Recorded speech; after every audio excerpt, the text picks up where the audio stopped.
పెళ్ళికి నో చెప్తే రేప్గా పరిగణించలేమట. అంటే ఇక్కడ విషయం ఏంటంటే ఇద్దరు లవ్ చేసుకొని ఇద్దరు ఇష్టంగా శారీరక సంబంధం పెట్టుకుంటేనేమో సో దాన్ని రేప్గా పరిగణించలేం.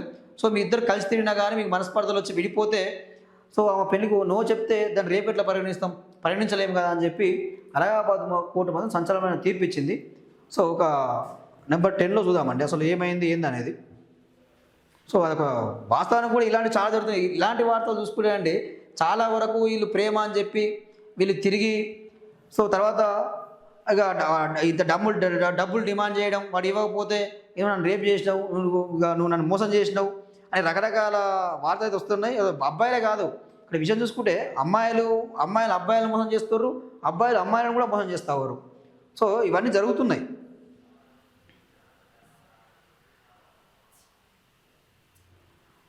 సో ఇలాంటి ఈ వార్త అనేది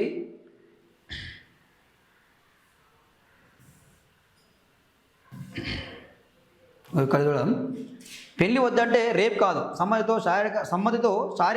శారీరక సంబంధం నేరం కాదు అలహాబాద్ హైకోర్టు చెప్పిందట. దీర్ఘకాలం పాటు శారీరక సంబంధం కొనసాగించి పెళ్లి హామీని నెరవేర్చకపోతే దానిని లైంగిక దాడిగా పరిగణించలేమని అలహాబాద్ హైకోర్టు స్పష్టం చేసింది. ఇద్దరు మేజర్లు సమ్మతితో శారీరక సంబంధం కొనసాగించడం నేరం కాదని పేర్కొంటూ ఓ యువతి దాఖలు చేసిన పిటిషన్ను కొట్టేసింది. నిందితుడిపై క్రిమినల్ ప్రొసీడింగ్స్ కొనసాగించడం చట్ట ప్రక్రియ దుర్వినియోగం చేయడమే అవుతుందని, సంబంధాలు విఫలమైతే దానికి క్రిమినల్ రంగు పులిమే ధోరణి పెరుగుతుందని ధర్మాసనం ఆందోళన వ్యక్తం చేసింది. ఈ కేసులో యువకుడు మధ్య 3 ఏళ్ల పాటు సన్నిహిత సంబంధం కొనసాగింది. ఈ సందర్భాల్లో పరస్పర సమ్మతితో ఏర్పడిన శారీరక సంబంధాన్ని కేవలం పెళ్లి చేసుకోలేదనే కారణంతో రేప్గా భావించలేమని ధర్మాసనం తెలిపింది. అలాగే మహిళ తనకు తెలిసే దీర్ఘకాలం పాటు సంబంధాన్ని కొనసాగించిందని భావించవచ్చని వివరించింది. ఈ సంబంధం పూర్తిగా పెళ్లి చేసుకుంటాననే హామీతోనే ఏర్పడిందని నిర్ధారించలేమని అభిప్రాయపడింది. పెళ్లి హామీతోనే శారీరక సంబంధం ఏర్పడిందని స్పష్టంగా నిరూపించగలిగితే అది మోసపీడిత సమ్మతిగా పరిగణించవచ్చని తెలిపిందంటూ మనం చూస్తూ ఉన్నాం. సో ఇక్కడ విషయం ఏంటంటే ఆమె నిరూపించుకోవాలి. ఇక్కడ ఏంది, ఖచ్చితంగా ఆయన నన్ను పెళ్లి చేసుకుంటా అన్నాడు, పెళ్లి చేసుకుంటా అన్నందుకే నేను శారీరకంగా కలిసినా అని చెప్పి ఆమె చెప్తా ఉన్నది. ఇక్కడ విషయం ఏంటంటే ఇక్కడ దాన్ని మరి నిరూపించాలి కదా. మీరు 3 ఏళ్ల పాటు కలిసి అసలు ఎందుకు తిరగాలమ్మా? 3 సంవత్సరాలు ఏం చేసినారు మరి? దానికి పేరు పెట్టి ఏంది డేటింగ్లో ఉన్నాం అని చెప్పి దానికి ఒక పేరు పెట్టుకోరిగా, మేము డేట్లో ఉన్నామని చెప్పి ఒక పేరు పెట్టుకోరిగా, మేము కలిసి తిరుగుతాం, కలిసి అన్నీ చేస్తాం, కానీ నచ్చకపోతే నో చెప్తాం. అంటే ఇక్కడ అబ్బాయి తప్పే ఉంది, అమ్మాయి తప్పే ఉంది. ఒక విషయం చూసుకుంటే వాడు మోసం చేయడానికి ఎన్ని మాటలని చెప్తాడు. అమ్మాయిలు మరి మీకేం సోయింది? మీకు తలకాయ పని చేస్తలేదా? ఎందుకు మరి శారీరక సంబంధాలు పెట్టుకోవాలా?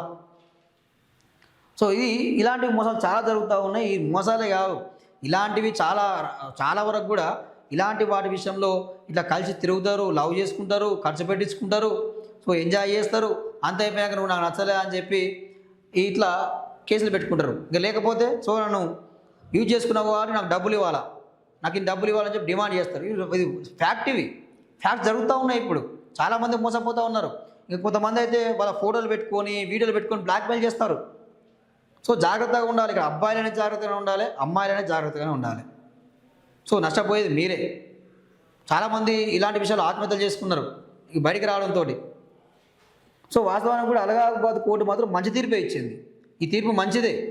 మీరు ఇష్టం వచ్చినట్టు కలిసి మేజర్లు అవుతారు, తిరుగుతారు, చేస్తారు, మళ్ళీ ఇక మీ అవసరాల కోసం విడిపోయి మళ్ళీ ఇప్పుడు ఆయన రేప్ చేసిండు అని చెప్పి కేసు పెడితే ఇలాంటివి ప్రొసీడింగ్స్ తీసుకోవద్దని చెప్పి కోర్టు చెప్పడం కూడా సరైన తీర్పు అని చెప్పడం జరుగుతూ ఉంది.